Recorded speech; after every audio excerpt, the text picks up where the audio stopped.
जीवन में यत्न किया जाता है, प्रयत्न किया जाता है, प्रयास किया जाता है, साधना की जाती है, त्याग तपस्या की जाती है, पर फिर भी भगवान सुलभ कहाँ होते हैं। पर ध्रुव जी ने अपनी कठोर साधना से, अपनी कठोर तपस्या से उस अप्राप्त ब्रह्म को भी बड़ी सहजता के साथ प्राप्त कर लिया।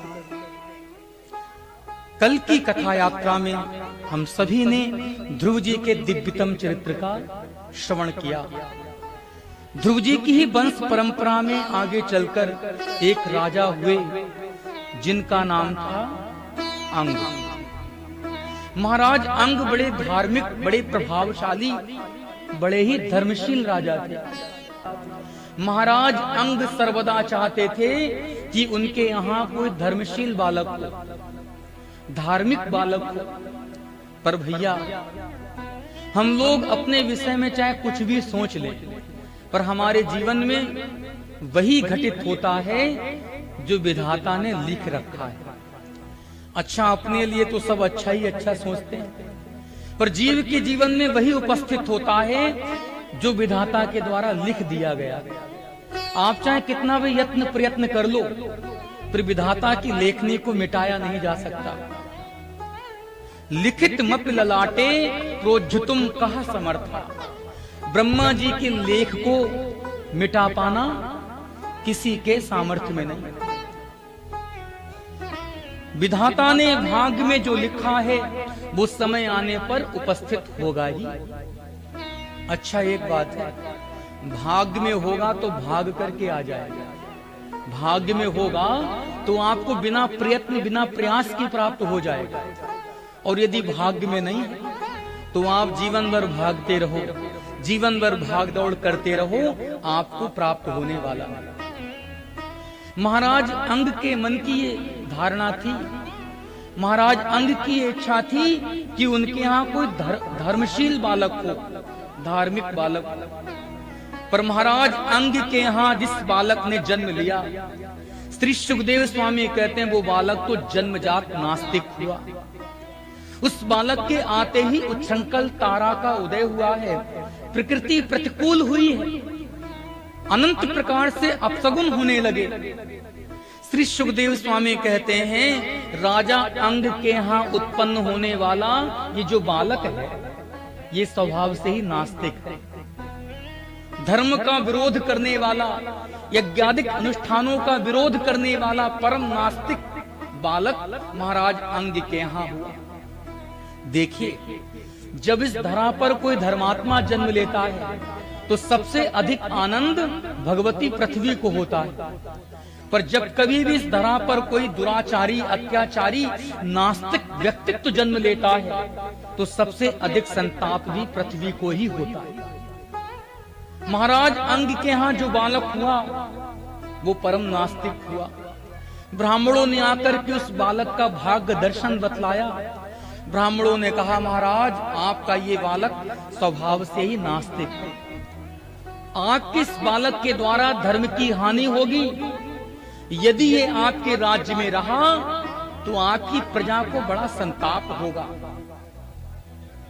इस बालक के लक्षण तो यही बता रहे हैं कि ये आगे चल करके प्रजा के दुख का कारण सिद्ध होगा।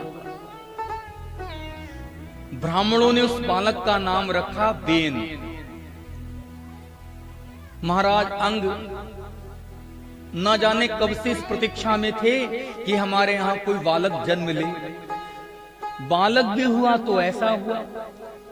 पुत्र प्रेम में पड़कर महाराज अंग ने बेन की उपेक्षा नहीं की, अपितु बेन का लालन पालन किया। बेन जब धीरे धीरे बड़ा होने लगा तो एक दिन महाराज अंग ने राजा बेन को सिंहासन पर अभिषिक्त कर दिया। अब क्या था, दुष्ट प्रवृत्ति का व्यक्तित्व यदि सामर्थ्य प्राप्त कर ले, अधिकार प्राप्त कर ले, तो उसकी उद्दंडता और बढ़ जाती है। राजा बेन तो जन्म से ही अधार्मिक था, नास्तिक था, और जब आज राज्य का आधिपत्य प्राप्त हुआ तो राजा बेन और भी उच्छृंखल हो गया। बेन ने अपनी प्रजा में बात की घोषणा करवा दी कि यदि हमारे राज्य में रहना है तो आज से यज्ञादिक अनुष्ठानों पर प्रतिबंध लगा दो। हमारे राज्य में रहने वाली प्रजा किसी प्रकार का सत्कर्म नहीं करेगी जब तक अनुष्ठान इत्यादि यज्ञादिक कार्यों पर आज से प्रतिबंध है। राजा वेन ने नास्तिकता की स्थापना कर दी। देखिए, वेन के राज्य में पूजा पाठ करना, यज्ञादिक अनुष्ठान करना भी अधर्म माना जाता था। अब तो प्रजा को बड़ा भारी संताप हुआ कि हमारा राजा ना तो खुद भजन पूजन करता है और ना हम लोगों को करने देता है। देखिए, संसार में इस प्रवृत्ति के लोग आपको खूब मिल जाएंगे जो स्वयं तो भगवान का भजन करेंगे नहीं, स्वयं तो राम राम करेंगे नहीं, और यदि कोई कर रहा हो तो उसके भजन में विक्षेप और व्यवधान करेंगे। राजा वेन नास्तिक था, ये उसका व्यक्तिगत विचार है। वो भगवान को नहीं मानता, यज्ञादिक अनुष्ठान नहीं करता, ये उसकी अपनी व्यक्तिगत रुचि है। पर प्रजा का भजन पूजन बंद करा देना, प्रजा का यज्ञादिक अनुष्ठान प्रतिबंधित कर देना, ये कहां तक उचित था। प्रजा को बड़ा संताप हुआ। सबकी सब प्रजा भजन पूजन करने में असमर्थ हो गई। सो प्रजा ने विचार किया कि कुछ करना चाहिए। अब हमारा राजा तो बड़ा ही नास्तिक है, उसे हमारा समझाना भी उचित नहीं, और वैसे भी प्रजा राजा को समझाए तो ये शिष्टाचार के अनुकूल नहीं। सो प्रजा के मन में विचार हुआ कि ब्राह्मणों का बड़ा प्रभाव है, तो क्यों ना ब्राह्मणों से ही निवेदन किया जाए।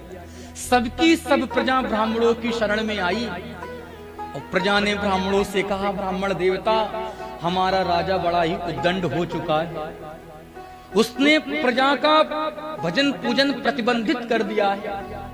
राजा वेन को समझाने आए। ब्राह्मणों ने राजा वेन से कहा, वेन, राजा को प्रजा के हित में ही कार्य करना चाहिए, ऐसा कोई भी कार्य नहीं करना चाहिए जिससे प्रजा को संताप हो। तुमने जो ये नास्तिकता फैलाई है ये उचित नहीं। धर्म का विरोध करना ये एक धर्मशील राजा के लिए शोभा नहीं देता। तुमने प्रजा के मध्य में जो नास्तिक धर्म की स्थापना की है उसे यथाशीघ्र हटाओ। प्रजा का भजन पूजन प्रतिबंधित करना उचित नहीं। ब्राह्मणों ने राजा वेन को समझाने का प्रयत्न किया, पर राजा वेन पद के मद में मदोन्मत्त होकर ब्राह्मणों का ही अपकार करने लगा। देखिए, कभी कभी मूर्ख को उपदेश देना व्यर्थ चला जाता है, इसलिए समझाओ उसे जो समझता हो। अनाधिकारी को समझाना भी व्यर्थ चला जाता है। ब्राह्मण तो राजा वेन को समझाना चाहते थे, पर राजा वेन उल्टा ब्राह्मणों पर ही भड़क गया। पयः पानम भुजंगानाम केवलम विषवर्धनम। सर्प को चाहे कितना भी दूध पिलाओ, सर्प की काया में विष का ही संवर्धन होगा। मूर्ख को उपदेश देना व्यर्थ चला जाता है। ब्राह्मणों ने राजा वेन को समझाया, सो राजा वेन ब्राह्मणों पर ही भड़क गया। और जब ब्राह्मणों को लगा कि हमारा अपकार कर रहा है, तो ब्राह्मणों ने ऐसी हुंकारी भरी कि ब्राह्मणों की हुंकारी मात्र से राजा वेन का शरीर शांत हो गया। राजा वेन को मारने के लिए ब्राह्मणों को अस्त्र शस्त्र की आवश्यकता नहीं पड़ी। ब्राह्मणों की हुंकारी मात्र से राजा वेन का तो देह पात हो गया। अब तो प्रजा को बड़ी चिंता हुई कि हम तो ब्राह्मणों को इसलिए लाए थे कि ये ब्राह्मण हमारे राजा को समझा देंगे, सदमार्ग पर ले आएंगे, पर ब्राह्मणों ने तो हमारे राजा को ही समाप्त कर दिया। प्रजा ने बद्धांजलि होकर के कहा, अरे ब्राह्मणों, आपने तो हमारे राजा को ही समाप्त कर दिया, अब इस सिंहासन की शोभा कौन बनेगा? बिना राजा के राज्य संचालन कैसे होगा? आपके द्वारा राजा वेन का शरीर शांत हो गया, अब आप ही बताओ इस सिंहासन का उत्तराधिकारी कौन होगा? समस्या तो बड़ी जटिल थी, पर ब्राह्मण भी कोई जैसे वैसे नहीं। ब्राह्मणों का प्रभाव तो ऐसा है कि भगवान भी ब्राह्मणों के प्रभाव के आगे स्वयं को सामर्थ्य शून्य समझते। ऐसे ब्राह्मण जिन्होंने देखा कि सिंहासन पर अभिषिक्त होने वाला कोई नहीं, तो ब्राह्मणों ने युक्ति निकाली, राजा बेन के मृत शरीर का मंथन किया। आपने दधि मंथन सुना होगा, पर कभी किसी के मृत शरीर का मंथन किया गया ऐसा कभी नहीं सुना। पर ब्राह्मणों ने राजा बेन के मृत शरीर का मंथन किया। पहले ब्राह्मणों ने राजा बेन के अधोभाग का मंथन किया, और उस मंथन के प्रभाव से एक काला पुरुष उत्पन्न हुआ। ब्राह्मणों ने देखा कि ये तो काला पुरुष है, हमें लगता है कि राजा बेन के जीवन में रहने वाली मलिनता ही हुई। उन बनजातियों में कौन कौन है? कोल, भील, किरात और निषाद इत्यादि जो बनजातियां हैं वो उस काले पुरुष के द्वारा ही उत्पन्न हुई। आगे चलकर ब्राह्मणों ने राजा बेन के ऊर्ध्वभाग का मंथन किया, जिसके प्रभाव से साक्षात श्रीमन नारायण भगवान ही पृथु भगवान के रूप में प्रकट हुए।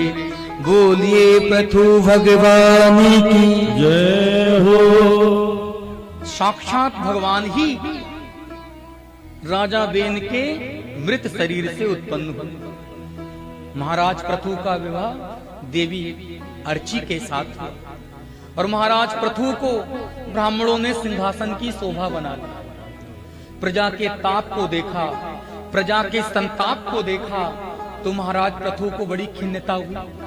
महाराज पृथु प्रजा से पूछते हैं कि हमारे इस राज्य में ये दुर्भिक्ष कैसे छा गया?